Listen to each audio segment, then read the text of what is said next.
Welcome. Good morning, everybody. All right, see everybody trickling in here. Welcome to our Tiny Take session today. We're going to be moving quick today. If you just want to, in the real quickly in the chat, tell us who you are and where you're from. We have a lot of great content for y'all today. Appreciate you making some time on a Thursday morning.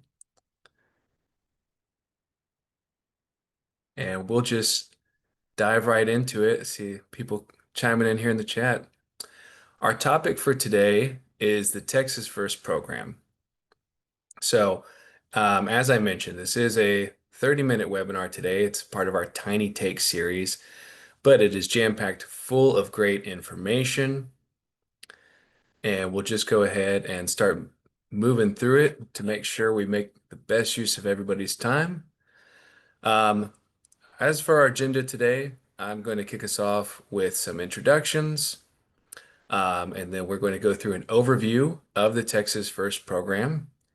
We have two interviews today. One with Josie Brunner, who is a parent of a recipient of the Texas First program. And then we also have a student who is a recipient, Gabriel Ping. We're going to lead you through some recommended next steps. Um, we're going to do a quick, tiny takeaway summary of this session. We're going to show you a feature of an upcoming Academy Spotlight session that we want to tell you about, and then we're going to have some time to end with the Q&A. So, with that in mind, feel free to keep interacting with each other in the chat, but if you have questions, please include those in the Q&A box that you'll see at the bottom of your Zoom screen. So, any kind of question you have, whether it's related to resources, content, something you hear in an interview, just drop that in the Q&A box, and then we'll have some time at the end um, to get to those. And then a recording of this, along with all of our resources and links, will be shared in a follow-up email as well.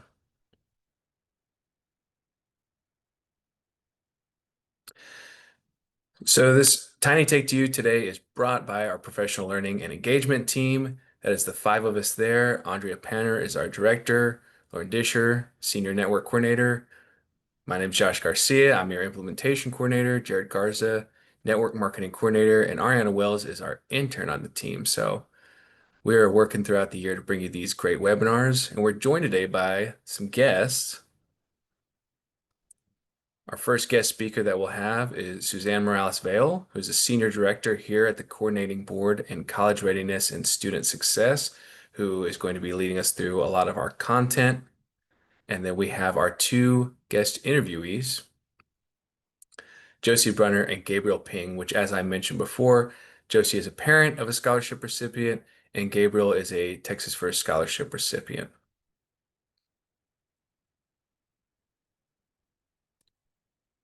Now, before we dive into our content, we just want to let everyone know that part of our intent with providing these webinars is to make sure that advising professionals have the right resources and community to deliver exceptional college and career advising to every student throughout the state of Texas. So we just want to make that intention well known, whether you're joining us for the first time or for the 50th time. We try to put that intention into everything we do with our webinars and resources here.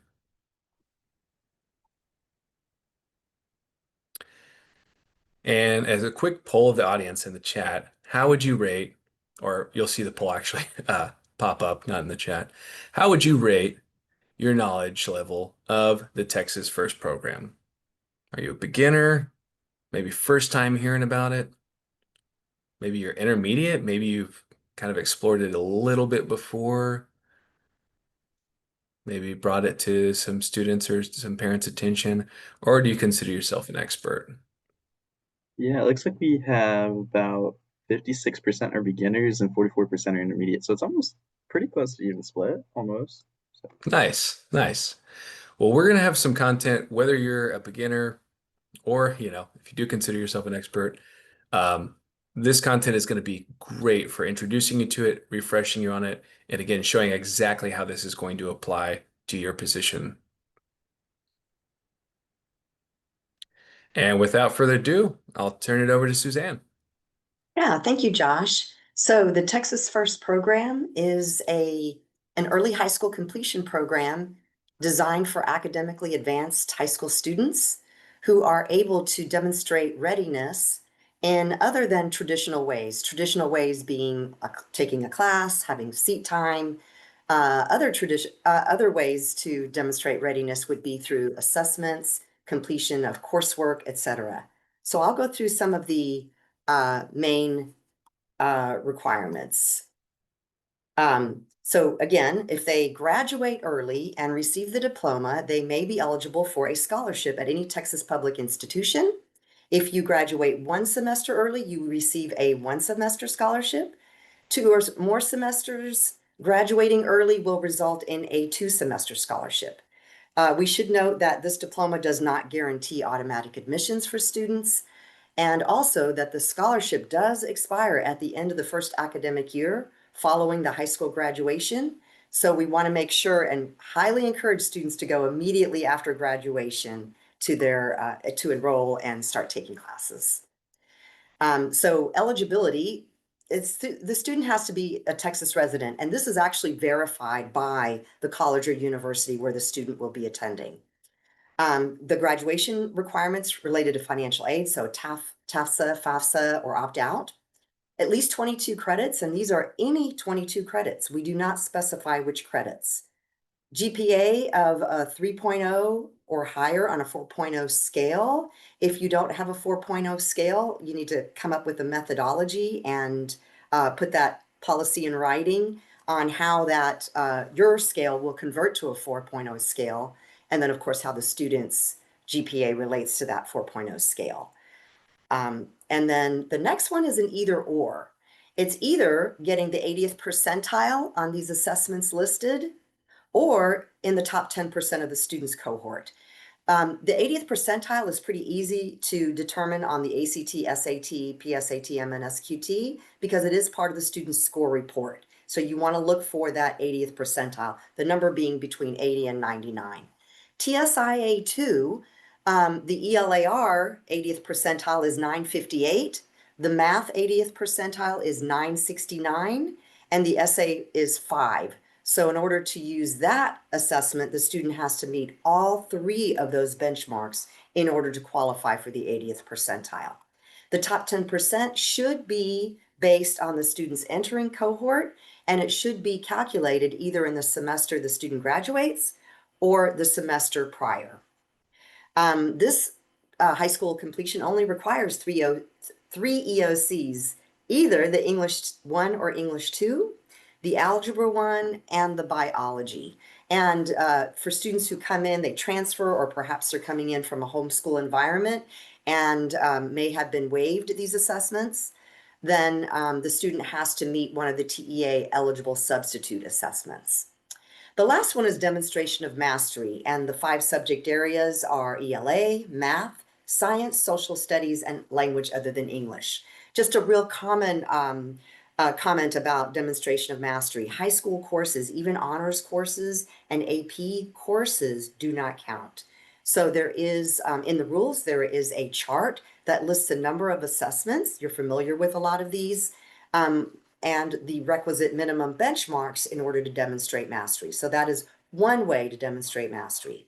Another way to demonstrate mastery is successful completion of a college course, so a grade of A, B, or C, and it usually is either through dual credit or it can also be done independently by the student. So here's an example of the chart. The assessments are listed on the left-hand side, the subject areas on the top, and then you can see the requisite benchmarks.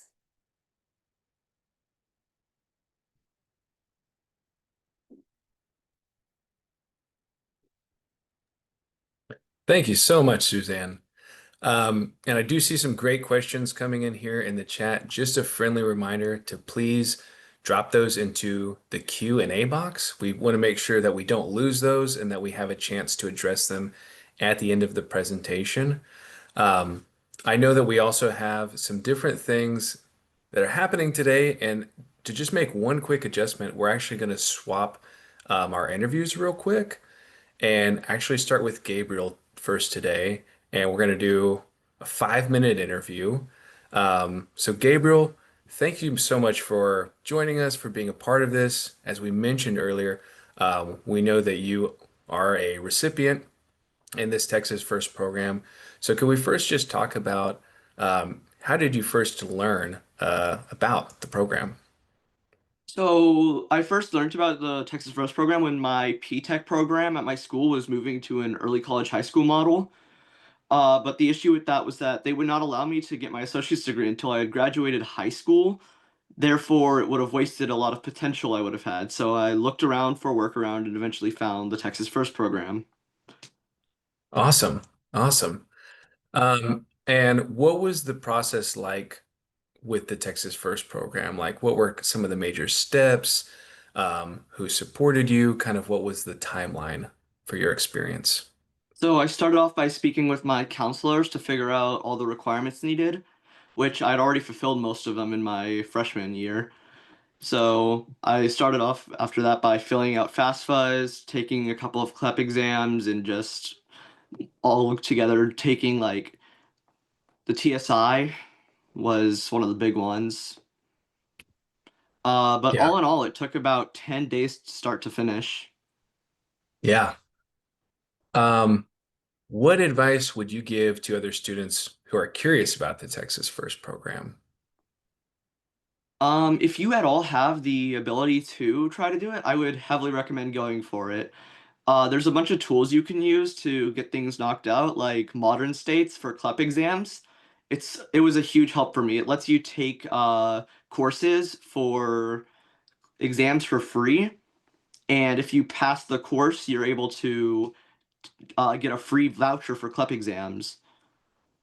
Um, and essentially, it's about a 4 to 5 hour course, and then after you complete it, you're able to just take those exams. Nice. That's great advice. Um, last question here, Gabriel, is so how has your post-secondary experience been since you graduated early? Like, how has this maybe affected your college experience or what choices you made for post high school? Well, I'm able to get my associate's degree by the end of the semester, so in December, uh, which would have been the first half of my junior year of high school. And I'll probably be able to get my bachelor's degree before the time I would have normally graduated from high school. Nice. Now, there is one downside of it. Because I graduated in my sophomore year, I wasn't able to apply for scholarships that are for juniors or seniors. Hmm. That's important to know. Yeah, anything else going on right now that you've been excited about or anything that's just been um, a fun part of your college experience or anything you're involved with, any classes you're loving? Um, I mean, I'm pretty excited about the fact that because of this, I was able to catch the eye of a couple of places and they allowed me to take internships there, Nice, nice. And what's your focus for long-term career goals? Do you have anything in mind right now? possibly going into cyber analytics. Awesome, awesome. Well, Gabriel, can't thank you enough for your time. Clearly, you've got a bright future ahead. You've already got a lot of great things happening right now. And just thank you so much for giving your time and your perspective today. Thank you for having me. Awesome. Thank you very much. And so now we'll kind of flip back and we can start our interview with a parent of a recipient, Josie Brunner.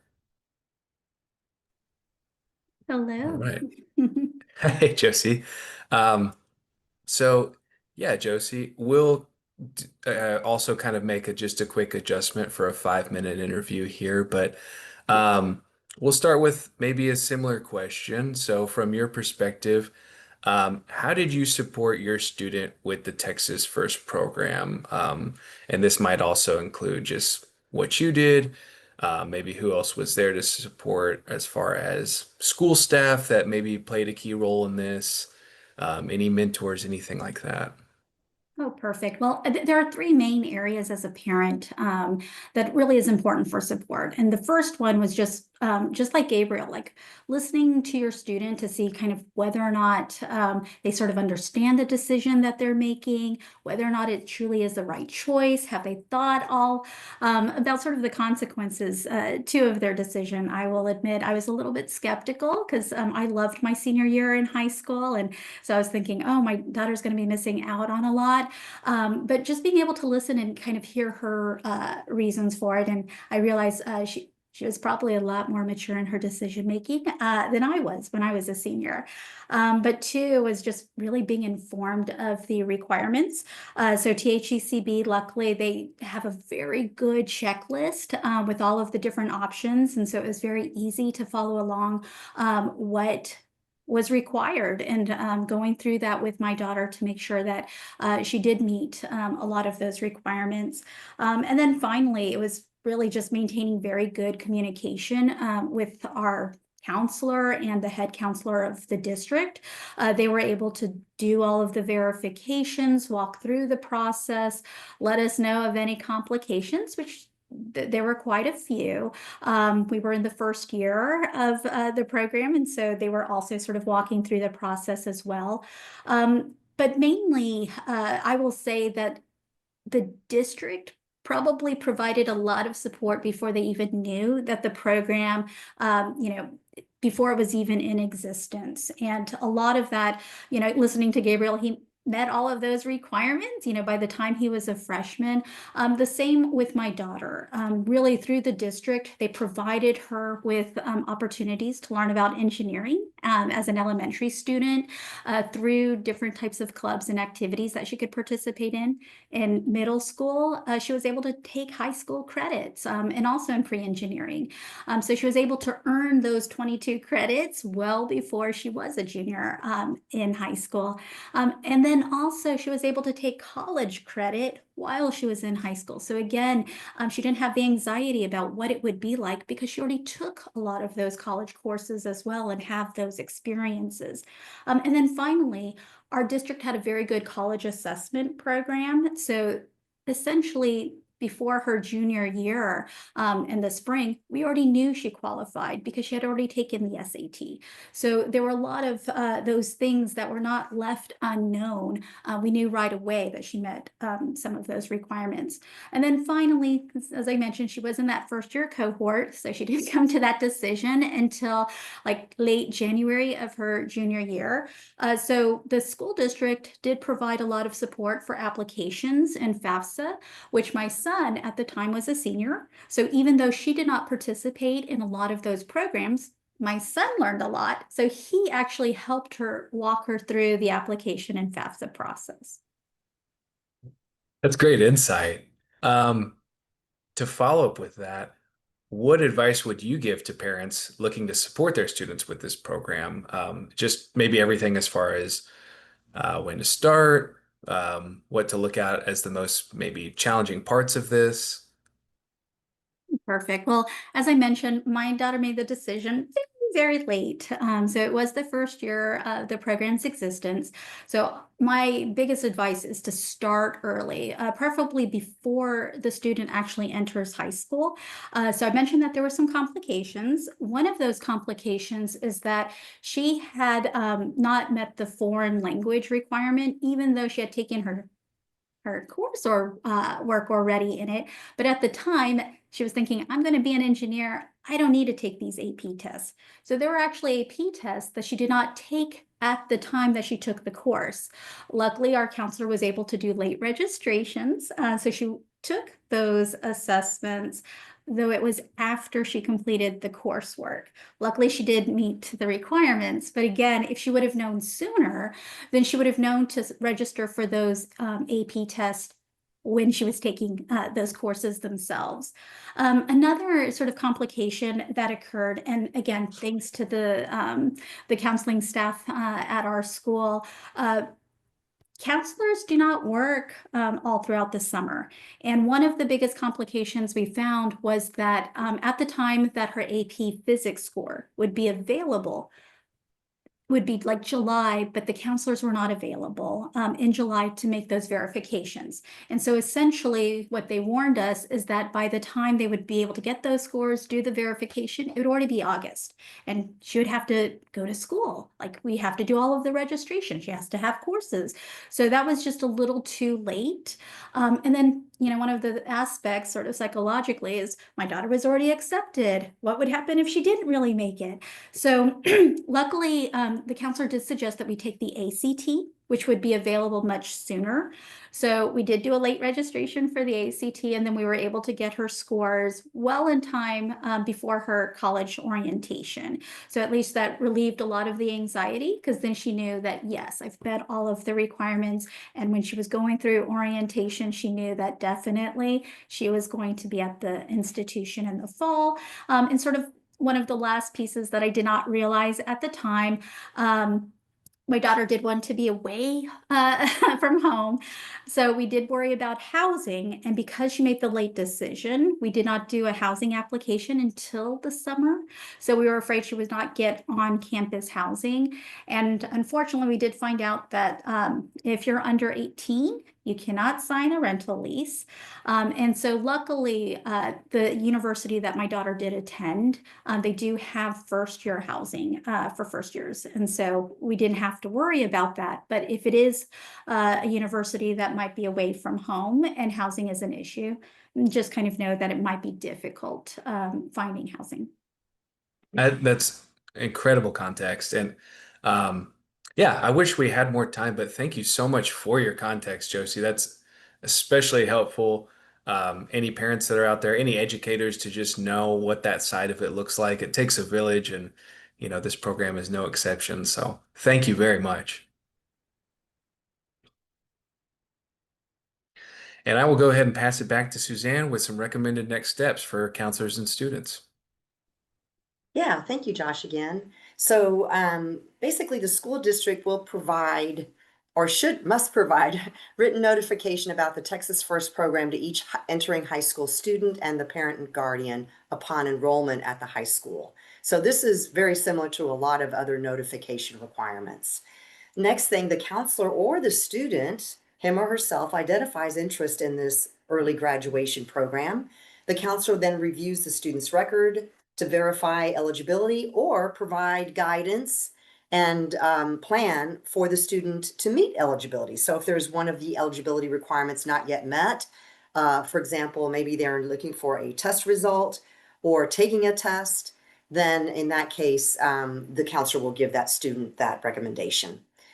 The counselor and the student also, and the student's family, by the way, as attested by Ms. Bruner, review the admissions requirements for the institution where the student would like to attend. So this is a maybe different from the Texas First Diploma eligibility requirements. One quick example, some institutions require completion of Algebra 2, although that is not a requirement for the Texas First Diploma necessarily. So that is one example where there may be some differentiation, and the student and the student's family should contact the admissions advisor at an institution where they plan to attend so that they are ensure that they meet all of the admissions requirements for attending the institution, which may be different from the Texas First Diploma requirements.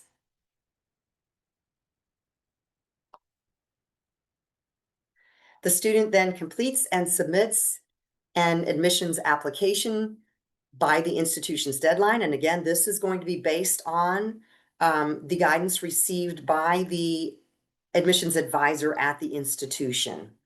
And of course, as a regular high school requirement, the TAFSA, FAFSA, or opt-out requirement has to be completed. And then once all of the eligibility requirements have been met, the counselor will complete and submit the online Texas First Diploma verification form within 5 business days of the student's early graduation. So the student must graduate early first, then the counselor submits the verification form. Then, within 10 business days of us receiving the verification form, we will email the student directly the scholarship certificate. The student then takes that scholarship certificate to the financial aid office where they've been or have been or will be admitted and identify as a Texas First Diploma graduate. The staff there in the financial aid office will double check all of the eligibility and Texas residency and some other documentation requirements that are part of the student's high school transcript. And the school district reporting official, this is very important, that they report the Texas First program graduation date data using the specially designated PEIMS code, and also ensure that Texas First Early High School Completion Diploma or even Texas First program is on the student's academic achievement record, that it does not say Foundation High School program. Also, the distinguished level of achievement earned by the Texas First Diploma graduate must also appear on the academic achievement record. As far as all the documentation like test scores, official transcripts, etc., all of that is kept locally at the school district in case of state audit.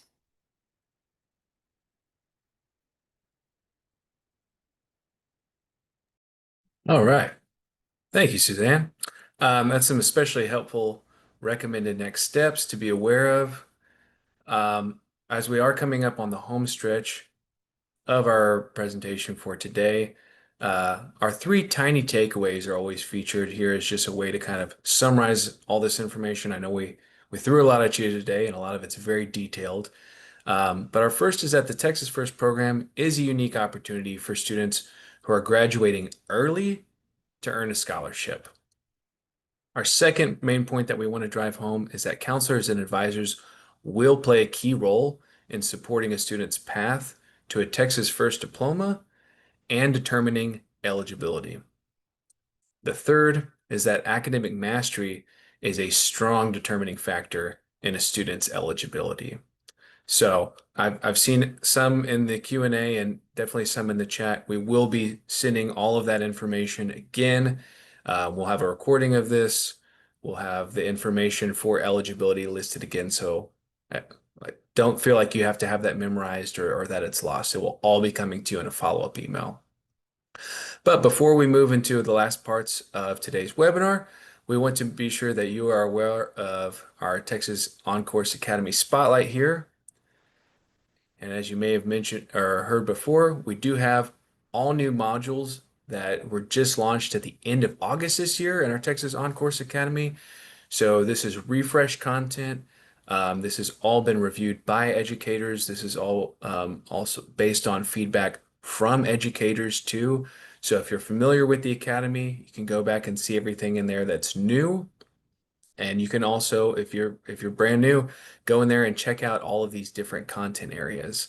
And while we don't have time to do a deep dive today, we do have a special webinar coming up November 18th at 10 a.m.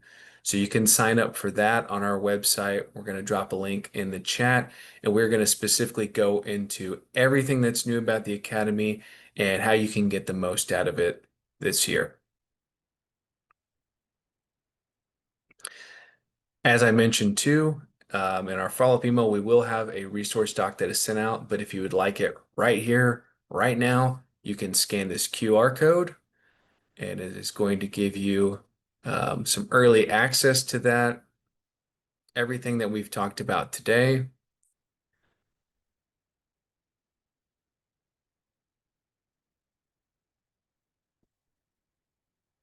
And as well as a survey here where we would love your feedback. We really do go through all of our registration feedback, all of our survey feedback for each of these sessions. It means a lot when y'all take the time to spend some time with us and really any of your thoughts on the Texas First program, any of your feedback on how we used our time, other topics that you'd like to see, you can leave it there in this QR code, or that link again will be shared in the follow-up email with the resource doc.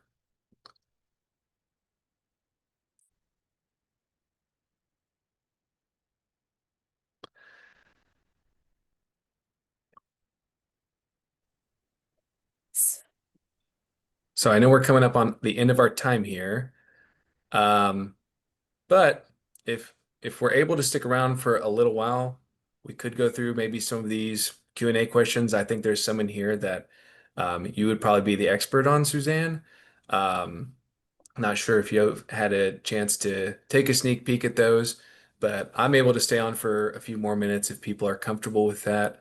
Or I understand too if we just need to follow up with these in our email afterwards as well too. Yeah, Josh, I went ahead and answered some of them already. And I'm kind of scrolling through here. Why does your one pager provided not have all the requirements? So that's a question. So what the one pager does do is it references the actual statute and the actual rules.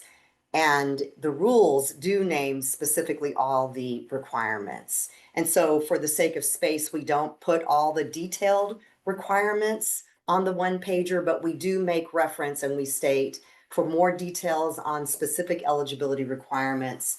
And then it either provides a link or it does give the actual code in statute and in rules to double check what all the specific eligibility requirements are.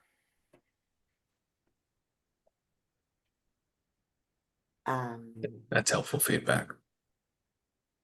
Specific questions on how the scholarship award money relates to other scholarships, including potentially the Texas grant. We would defer those questions to the financial aid office at the institution where the student is interested in attending or will be attending, has already been admitted. They will have all of the details on the specific individual circumstance for your student, and they will be able to accurately answer the question. The scholarship amount for the full 1 year it's equivalent to what is awarded for the Texas grant. It is not a Texas grant, but the amount is equivalent. So roughly right now we're looking at approximately 10,800 for the full year. And then if the student graduates just one semester early, that would be about half of that amount, about 5,400. And it also depends, that calculation also depends on the cost of attendance. And again, the financial aid staff at the institution will know exactly what their cost of attendance is and how this award relates to that cost of attendance. This scholarship can be used for tuition fees, housing, food, transportation, course materials, anything related to cost of attendance.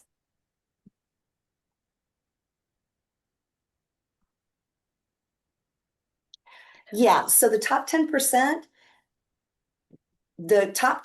has to be calculated based on the student's entering cohort. So if the student is graduating in their sophomore year, again, it would be based on the freshman entering cohort that the student entered with.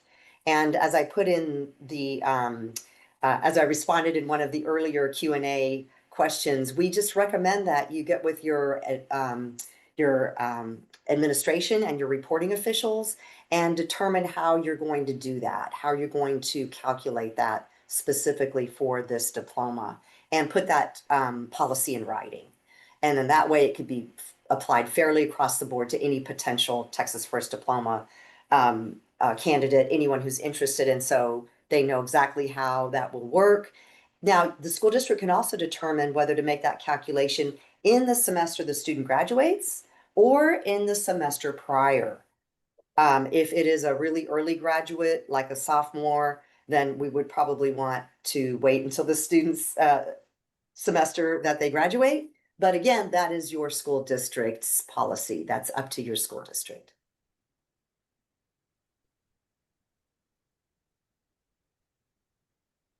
Yeah, if a student already graduated, that means they graduated under the foundation high school program, and they cannot, well, okay, so they've already graduated. If it's not within 5 business days, you can still submit the form, but simply graduating early does not necessarily make them eligible. And especially the demonstration of mastery requirement, that is the one area, and specifically in the language other than English, the LOT subject area, that is the one area that most students, have, you really have to plan to be able to meet that because high school classes do not count for that. And I also want to clarify that it could be any world language, including Latin. Latin does count. And then for the language other than English subject area, computer science and American Sign Language also do count. The scholarship is available only at Texas public colleges or universities, not at private schools. Yes, a student who graduates with the Texas First Diploma automatically receives the distinguished level of achievement. They do not have to meet the distinguished level of achievement eligibility requirements under the foundation plan. So if they meet all the eligibility requirements for the Texas First Diploma, they automatically will receive the distinguished level of achievement. And that both of those need to definitely be detailed on the student's academic achievement record. So we've seen academic achievement records where they have Texas First Diploma and foundation. It's got to be one or the other. And we need to make very clear the student will not be able to receive the scholarship if the academic achievement record doesn't reflect the Texas First Diploma moniker and the distinguished level of achievement. And also, it could be Texas First Diploma or Texas First Early High School Completion Program if they use the full name.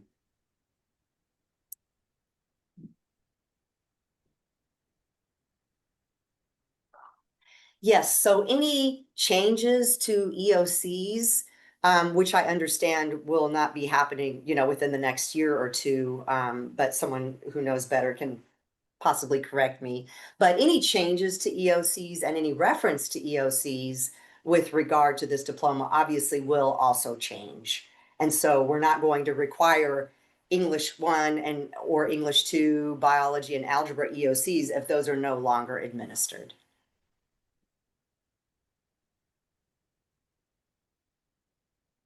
Okay, looks like a follow-up. What if they met all the requirements? Can it still be submitted? Yes. If the student just graduated in June 2025, you have all the documentation for that student that they have met all the requirements. And you can go in and fill out that verification form. Now, you will need to make sure that you submit, you include the student's graduation date and then submit that form via online through Texas OnCourse.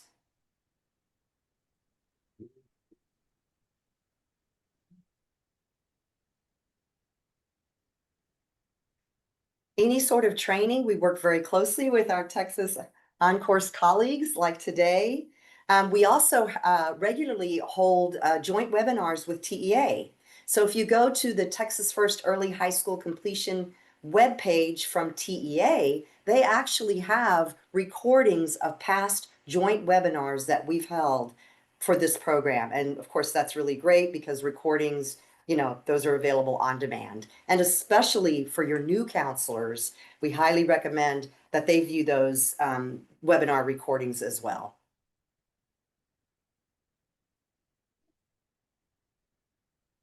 There's a question on performance acknowledgements. So not really sure what that references other than the 80th percentile. And then there's the chart that is available. It's a figure that's available in the actual rules and also on our webpage. And it lists all of I think we showed it as one of the slides here during the presentation today. It shows all of the assessments that are optional or that are options for each of the subject areas. And it also lists the minimum benchmarks. I just put that link in the chat to that specific person who asked the question, Suzanne. So if you're still on, I just put that in the chat. Yeah, thank you, Lauren. Of course.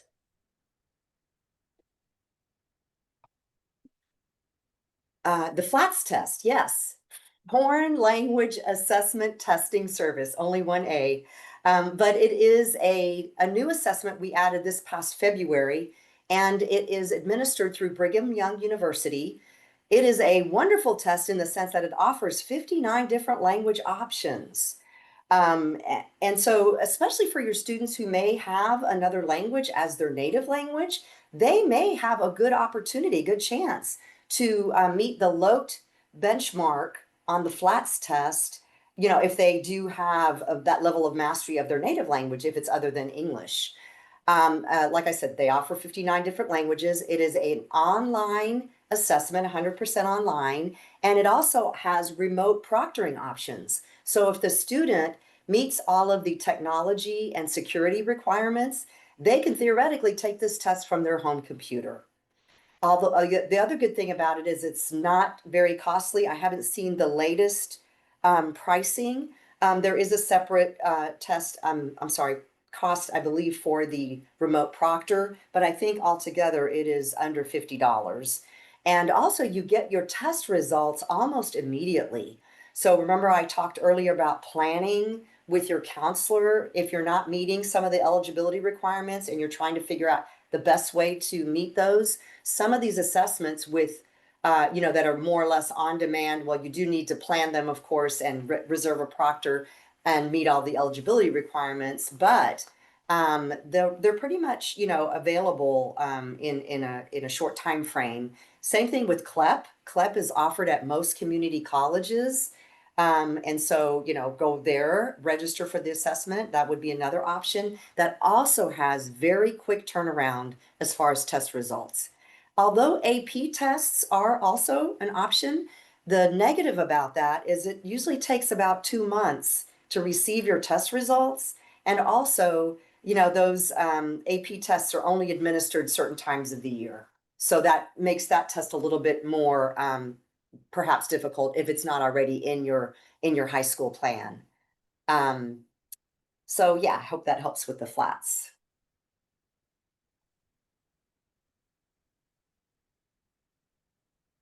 Can the counselor access the verification? No, the Texas OnCourse is the only way to access verification.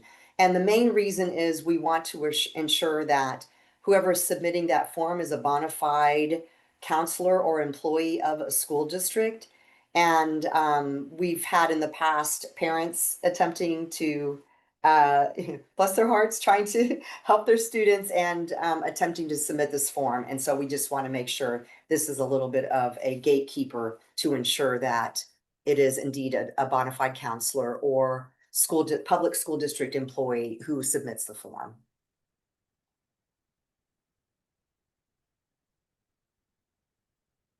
So the window of opportunity, yeah. Once the student graduates, the scholarship, if the student does indeed qualify for the full scholarship, or even half the scholarship, it expires at the end of the first academic year following the student's high school graduation. So if the student graduates typically in the May, June, or any time in the summer timeframe, that scholarship expires at the end of summer the following year. So if they graduate in June 2025, the scholarship expires at the end of July or August 2026. So the LOTE requirement, so remember, high school courses do not count to meet any of the demonstration of mastery requirements, including for the LOTE subject area. So what is a qualification to meet that is meeting one of the assessments on the chart where Lauren put the link. And of course, it has to be in a world language, computer science, or American Sign Language subject area. So meeting one of those assessments and the minimum benchmark. Another way is through successful completion of a college course that is listed in this institution's core curriculum. So oftentimes that is done through dual credit. Now you have to be careful because institutions can offer dual credit classes, like for example, Spanish 1411, but Spanish 1411 is not in that institution's core curriculum. So just because it's offered, the world language is offered as a dual credit course, doesn't necessarily mean it is automatically in the institution's core curriculum. If you have any questions about a college course, whether it's completed through dual credit, you can also go independently to a college and enroll and complete the course. It doesn't have to be through your school district. In that case, of course, you would be responsible for ensuring that the official transcript is provided to your counselor. But if you have any questions on the eligible course, please feel free to email me, and I'm more than happy to check the most current core curriculum list from the particular institution that is offering the course, and I can give you a quick thumbs up or thumbs down if that course will count for this diploma. And I just put your contact information in the chat, Suzanne, so Thank they you. have that there. It's also in our resource doc, so you can access it there as well. Yes, thank you so much for taking that extra time, Suzanne. You are our MVP today, our content expert. It really means a lot. And to everyone who attended today, thank you so much for spending the morning with us. I hope that this was helpful and gave you some more clarity on the Texas First program. It's a really great program, but obviously very unique too. And we look forward to seeing you all at future webinars. We'll be following up with an email with a recording of this, as well as all of the resources that we mentioned here today. Hope you all have a great rest of your week. Thanks, Thank you. everyone.